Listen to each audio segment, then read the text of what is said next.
দিয়েছে। কেন? এদের দিলে নবী নাই, এদের দিলে নবী দাও, নোংরা ফিল্ম ছড়ে যাবে, আত্মহত্যা করবে না, হারাম নেশা করবে না, এরা অটোমেটিক দরদ পড়বে ঘুম না এলে। একদিন কামলিওয়ালা পর্দা সরিয়ে এদের মাথায় হাত বুলিয়ে দেবে, এরা দুনিয়া থেকে জান্নাতের সার্টিফিকেট পেয়ে যাবে। জোরে বলুন সুবহানাল্লাহ, আরো জোরে বলুন সুবহানাল্লাহ।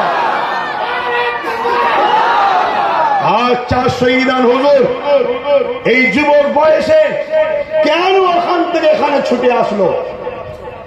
কেন?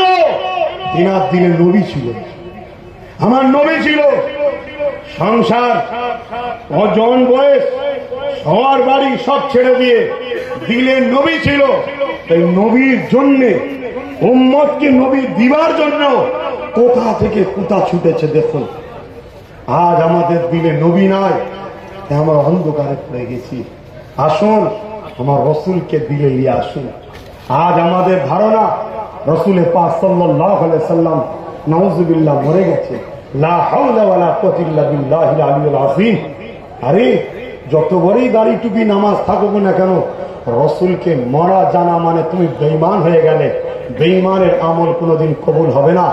দেওবান মাদ্রাসা যিনি প্রতিষ্ঠিত করেছে মৌলানা কাসেম নানতুবি সাহেব, তিনি তিনার কিতাবের মধ্যে লিখছে নবী পাক সাল্লাল্লাহু আলাইহি ওয়াসাল্লাম হায়াতুন নবী। জোরে বলুন সুবহানাল্লাহ।